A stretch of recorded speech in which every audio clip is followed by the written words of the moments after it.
Number 1.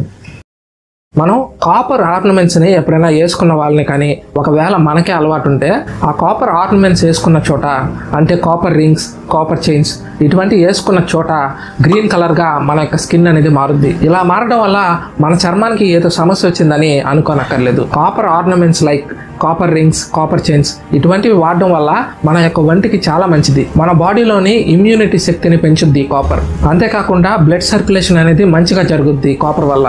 మన యొక్క bone joints అనేటివి గట్టిగా ఉంటాయి. ఇలా గ్రీన్ కలర్ గా ఈ కాపర్ ఆర్నమెంట్స్ యూజ్ చేసినప్పుడు ఎందుకు అవుద్దంటే మన యొక్క బాడీకి ఈ కాపర్ మన స్కిన్ లో రిలీజ్ అయ్యే స్వెట్ తో రియాక్ట్ అయ్యి ఈ గ్రీన్ కలర్ గా మారుద్ది మన యొక్క బాడీ అనేది. దీనినే ఆక్సిడేషన్ ప్రాసెస్ అని కూడా అంటారు. అందువల్ల కాపర్ ఆర్నమెంట్స్, రింగ్స్, చైన్స్ ఇటువంటివి యూజ్ చేసినప్పుడు గ్రీన్ కలర్ గా మారింది అని మీరు గిల్లు పడాల్సిన అవసరం లేదు.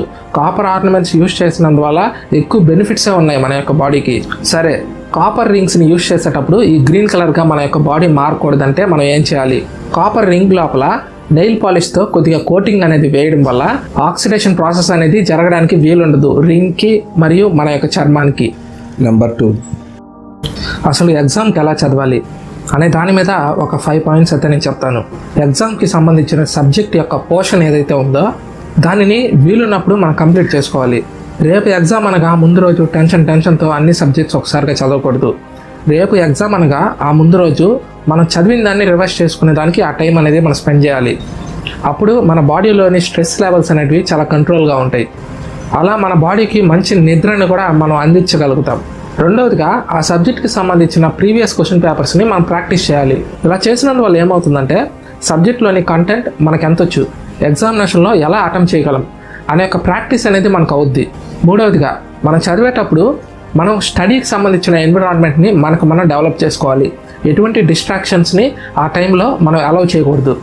నాలుగవదిగా ఎగ్జామినేషన్లో మనం క్వశ్చన్ పేపర్ చూసినప్పుడు ఎటువంటి థాట్స్ని మన మైండ్లోకి రానియకుండా ఆ క్వశ్చన్ పేపర్ని మొత్తం కూడా అండర్స్టాండ్ చేయాలి.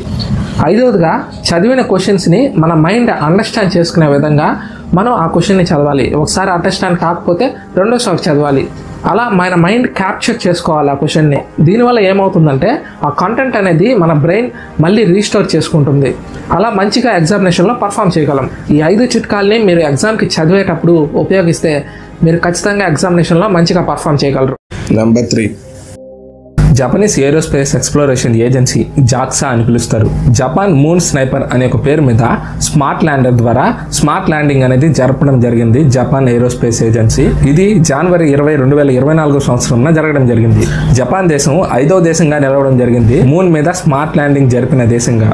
మొదటగా ది సోవియట్ యూనియన్, రెండవదిగా యునైటెడ్ స్టేట్స్, చైనా, ఇండియా, ఆ తర్వాత 5th జపాన్. ఇలా ఈ యొక్క స్నైపర్ మూన్ని అనలైజ్ చేస్తుంది, దాని యొక్క క్లైమాటిక్ కండిషన్స్ ఎలా చేంజ్ అవుతున్నాయని. నెంబర్ 4. ఒకసారి ఈ వీడియో చూడండి. తను ఆ చైన్కి ఒక ఫోర్స్ ఇస్తున్నాడు.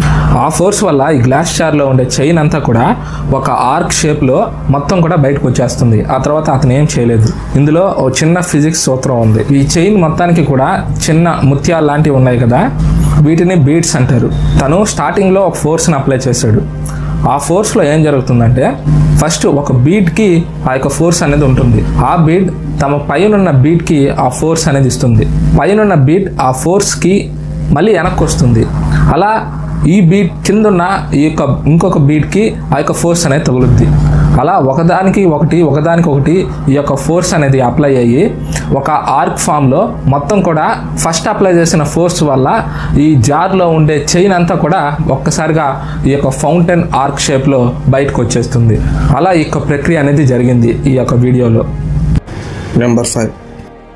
హర్యానాలోని గురుగ్రామ్ అనే ఒక చోట ఒక రెస్టారెంట్లో రీసెంట్గా డ్రై ఐస్ మీద ఒక ఇన్సిడెంట్ అనేది జరిగింది. మౌత్ ఫ్రెషనర్కి బదులుగా ఈ డ్రై ఐస్ని ఆ హోటల్లోని సర్వెంట్స్ సర్వ్ చేయడం జరిగింది. దాంతో నోరంతా కూడా చాలా రక్తం రావడం జరిగింది ఎవరైతే డ్రై ఐస్ని తీసుకున్నారో మౌత్ ఫ్రెషర్కి బదులుగా. దీంతో ఆ హోటల్ మేనేజర్ని పోలీసులు అరెస్ట్ చేశారు. ఓనర్ అబ్స్కండ్ అయిపోయాడు. ఈ ఫ్రెషనర్కి బదులుగా ఎవరైతే ఈ డ్రై ఐస్ని తీసుకున్నారో వాళ్ళ కడుపు లోపల కొన్ని ఇంజురీస్ అనేటివి జరగడం జరిగింది ఇంటర్నల్గా.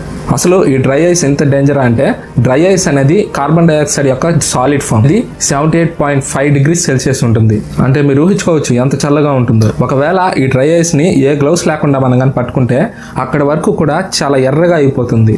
దీన్ని మనం తగ్గించుకోవాలి అంటే ఏదైనా వామ్ వాటర్లో మన చెయ్యి కొద్దిసేపు పెట్టాలి. ఒకవేళ పొరపాటున డ్రై ఐస్ కానీ మన చేతులకు కానీ తగిలితే గ్లౌస్ లేకుండా. అంతేకాకుండా డ్రై ఐస్ అనేది మనం బయట పెట్టినప్పుడు ఇది లిక్విడ్ ఫామ్ కాకుండా డైరెక్ట్గా గ్యాసెస్ ఫామ్కి వెళ్ళిపోతుంది. దీన్నే సబ్లిమేషన్ అని కూడా అంటారు. కానీ సాధారణ వాటర్ మాత్రం మనం బయట పెడితే ఆ ఐస్ని అది లిక్విడ్ ఫామ్లో అవుతుంది.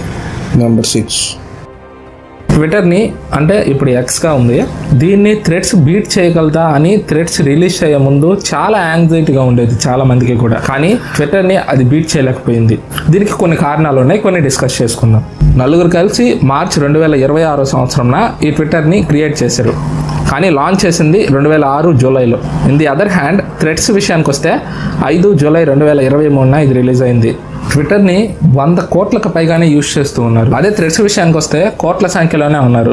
కానీ ఇన్స్టాగ్రామ్ అందరూ యూజ్ చేస్తున్నప్పటికీ థ్రెడ్స్ విషయానికి వస్తే కొద్దిగా తక్కువ మందే యూజ్ చేస్తూ ఉన్నారు. ఈ ట్విట్టర్ అకౌంట్ యూజ్ చేయాలంటే మనకి ఎటువంటి అదర్ అకౌంట్ అనేది ఉండని అవసరం లేదు. జీమెయిల్ కానీ ఇంకా ఫోన్ నెంబర్ కానీ ఇంకా అదర్ యాప్స్తో ఇందులో మనం సైన్ అప్ అవ్వచ్చు. కానీ థ్రెడ్స్ విషయానికి వస్తే ఖచ్చితంగా అందులో ఇన్స్టాగ్రామ్ అకౌంట్ అయితే ఉండాలి. ఎక్స్లో మనం live streams, polls, thread conversations ఇటువంటివి చేయొచ్చు. కానీ థ్రెడ్స్ విషయానికి వస్తే అందులో మనం లైవ్ చేయలేం. ట్విట్టర్కి ఉన్నంత కంఫర్ట్ అయితే థ్రెడ్స్కి ఉండదు. ఇదనమాట ట్విట్టర్కి అండ్ థ్రెడ్స్కి ఉన్న యొక్క వ్యత్యాసం. ఇంకా నేను ఏమైనా మిస్టేక్స్ ఉంటే కింద కామెంట్ సెక్షన్లో మెన్షన్ చేయండి. నెక్స్ట్ వీడియోస్లో నేను చెప్పడానికి ట్రై చేస్తాను. నెంబర్ 7 పబ్బుల్లో డీజే కొడుతూ ఉంటారు కదా, మూడ్కి తగ్గట్టుగా సాంగ్ చేంజ్ అవుతూ ఉంటుంది. ఈ డీజే కొట్టే వారిని డిస్క్ జాకీ అని అంటారు. అంటే వాళ్ళు డీజే మిక్సర్స్ని యూజ్ చేసి రివర్బ్, ఎకో ఇటువంటి ఎఫెక్ట్స్ ద్వారా ఆ మ్యూజిక్ అనేది ఎన్హాన్స్ చేస్తూ ఉంటారు మూడ్కి తగ్గట్టుగా. పబ్బుల్లో అయితే ఎక్కువగా బీట్ సౌండ్స్నే వాయిస్తూ ఉంటారు. 1935 డీజే అనే ఒక పేరుని మొట్టమొదటిగా ప్రస్తావించారు రేడియో కామెంటేటర్ అయిన వాల్టర్ వెంచెల్. డిస్క్ అంటే ఇది ఒక ఫోనోగ్రాఫ్. జాకీ అంటే ఈ యొక్క డిస్క్ లోపల ఉన్న పాటని మూడ్కి తగ్గట్టుగా ఎన్హాన్స్ చేస్తూ ఉంటారు. అలా డిస్క్ జాకీ అనే ఒక పేరుని మొట్టమొదటిగా కంబైన్ చేసి పలికాడు Walter Winchell. Number 8 48 Laws of Power అనే ఒక బుక్ ఉంది. రాబర్ట్ గ్రీన్ రాశారు ఈ బుక్ని. ఈ బుక్లో ఉన్న సారాంశం చాలా అద్భుతంగా ఉంటుంది. ఈ బుక్లో తను ఏం ప్రస్తావించాడంటే హిస్టరీలోను మైథాలజీలోను కొంతమంది ఫేమస్ పర్సన్స్ ఉంటారు కదా, వాళ్ళకి ఎటువంటి పవర్లు ఉండేవి, వాళ్ళు ఎటువంటి స్ట్రాటజీస్ యూజ్ చేసేవారు, వాళ్ళు ఉన్నతంగా బ్రతికేదానికి ఎలా వాళ్ళు మ్యానిపులేట్ చేసేవారు ఎదుటి పర్సన్ని. ఇటువంటి ఎక్స్పీరియన్స్ అన్నిటినీ కూడా 48 Laws of Powerలో రాబర్ట్ గ్రీన్ తను వివరంగా చెప్పాడు. అందులో ఒక మాట చెప్పాడు, మన ఒపీనియన్స్ని మనలోనే దాచుకోవాలి అని. ఇంకొక మాట ఏంటంటే మనం ఎంత ఎక్కువగా మాట్లాడితే ఎదుటివాడు అంత మూర్ఖుడిగా మనల్ని చూస్తాడు అని. ఎంత మాట్లాడాలో అంతే మాట్లాడాలి ఎదుటివారితో అని. శత్రువునన్నా నమ్మొచ్చు కానీ స్నేహితుడిని అంత ఎక్కువగా నమ్మకూడదంట. మన పాస్ట్ లైఫ్లో ఉన్న శత్రువు ప్రెజెంట్లో మనకు విధేయుడిగా ఉండొచ్చు మనకి ఏమన్నా అవసరం ఉన్నప్పుడు. కానీ అదే సిచ్యువేషన్లో స్నేహితుడు ఉండలేడు. ఇటువంటి మంచి మంచి విషయాలు 48 Laws of Powerలో రాబర్ట్ గ్రీన్ వివరించారు. మీకు వీలుంటే మీరు ఆన్లైన్లో ఆర్డర్ చేసుకుని అయినా చదవండి, లేదా ఆన్లైన్లో PDFs దొరుకుతాయి, అందులో అయినా చూడండి.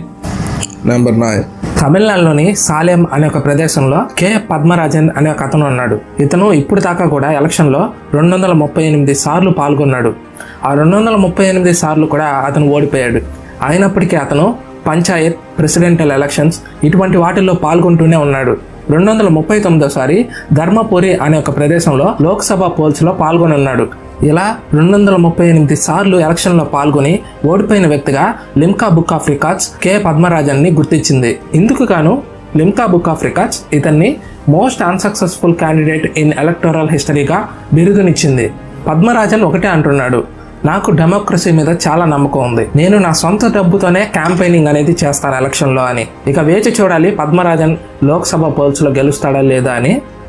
నెంబర్ 10 రీసెంట్గా మన న్యూస్లో చూసుంటే తైవాన్లో భూకంపం వచ్చింది విత్ 7.4 మ్యాగ్నిట్యూడ్. తైవాన్లో తాయ్పై 101 అనే ఒక బిల్డింగ్ ఉంది.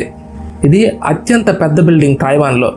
ఆ బిల్డింగ్ పైన ట్యూన్డ్ మాస్ డ్యాంపర్స్ ఉన్నాయి. ఇవి ఏం చేసాయంటే భూకంపం వచ్చినప్పుడు ఆ భూకంపాన్ని 40% వరకు కూడా తగ్గించాయి. దీనివల్ల బిల్డింగ్లో ఉండే వాళ్ళందరూ కాపాడబడ్డారు.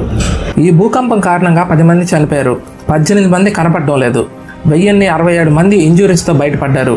రెస్క్యూ టీమ్స్ కూడా చాలా మందిని కాపాడారు.